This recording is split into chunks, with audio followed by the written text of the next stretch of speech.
नमस्कार मेरे प्यारे भाइयों। आज हमारे हिंदुस्तान में हिंदुत्व का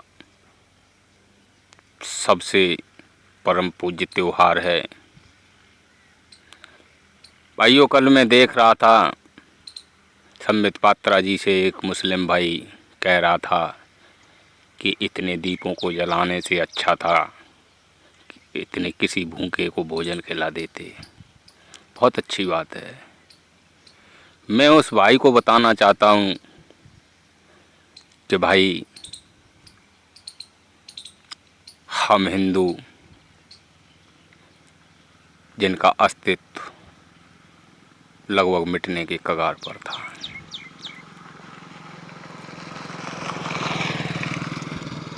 लेकिन हर हिंदू के अंदर एक साहस और धैर्य निधि के रूप में प्राप्त है।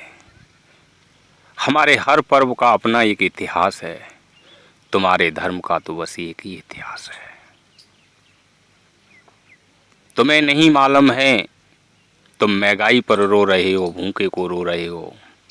उस समय को याद करो जिस दीपावली को मनाने की हमें ज़रूरत पड़ी, और उस समय हमने ऐसी दीपावली मनाई थी जब हमारे यहाँ अधिकतर भूखे मरने के कगार पर थे।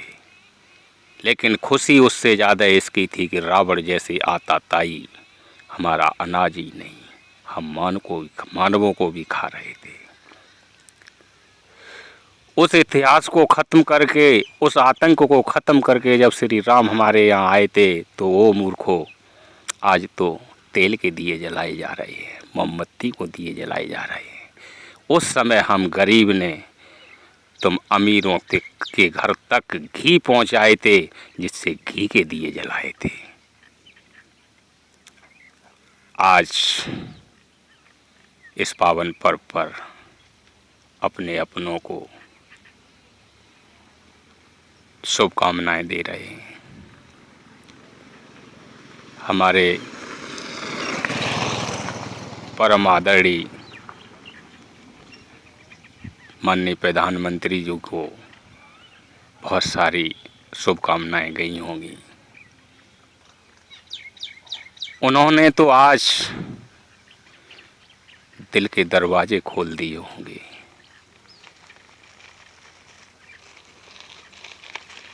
क्योंकि वो जानते हैं आज वो काम करने जा रहे हैं जिसकी चमक वो अपने देशवासियों के, अपने हिंदुत्व के, अपने संसार के उन मानव जाति में देख रहे हैं जो मानवता के नाते जीना चाहता है।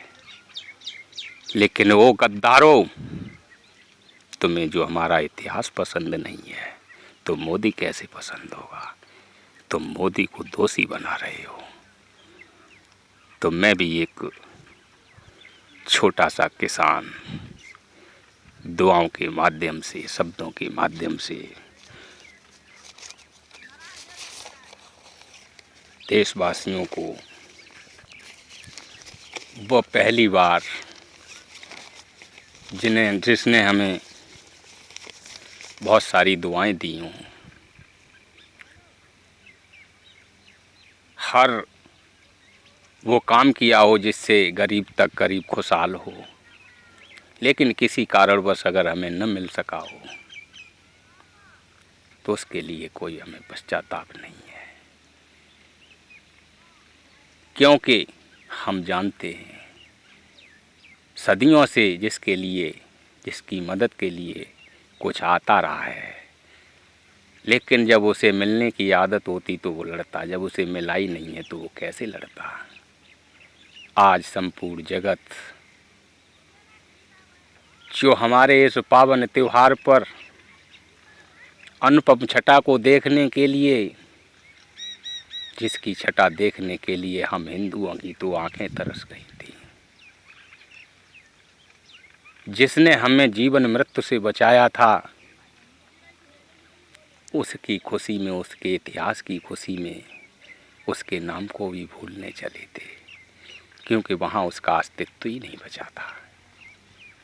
आज के महानायक मोदी योगी जी ने उस संपूर्ण काम को करके दिखाया है। उन्होंने चाहे हमें मरने के लिए छोड़ दिया हो, चाहे कटोरे के लिए छोड़ दिया हो, लेकिन ऐसा लगता है कि संसार से प्रभु राम राक्षसों के रूप में उन आताताइयों को मिटाकर आए थे, तब तो वो जवान थे। आज उनके रूप में, जिस भी रूप में हों, जब मोदी और योगी जी उनके लिए दीप जलाएंगे तो ऐसा लगेगा, संसार देखेगा कि राम के रूप में राम लक्ष्मण ही आए।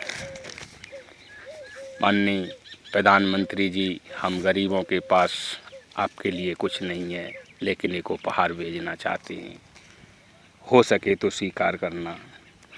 धन दौलत तो है नहीं, प्रेम मेरे है पास, वोट का तोहफा दे रहा, कर लेना स्वीकार।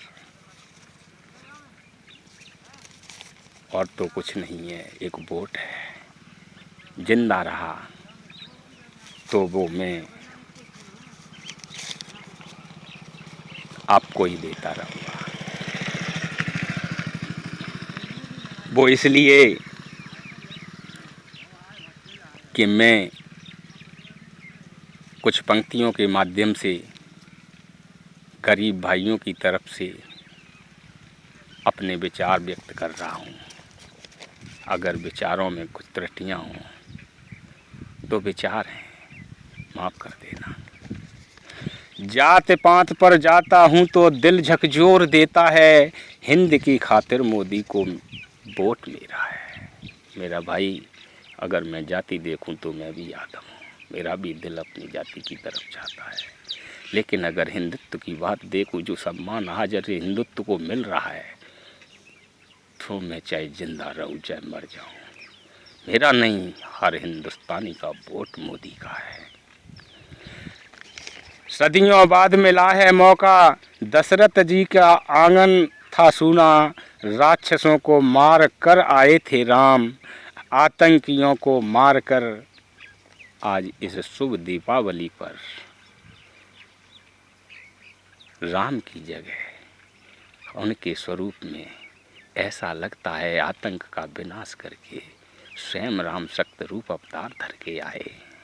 तो इसमें भाव से, इस हिंदुस्तानियों के भाव को देखते हुए, मेरा नहीं है मेरे भाई, आज हिंदुस्तान का नहीं है, आज मानवता के हर पुजारी का वोट मोदी के लिए। मैं तो चाहता हूँ कि मैं तो उनको देता ही रहूँगा, चाहे मेरे प्राण रहे या न चले रहे।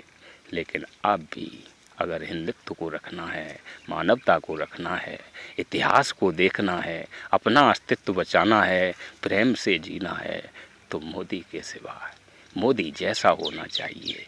ये मोदी कब तक बना रहेगा? अब इसको आराम की ज़रूरत है।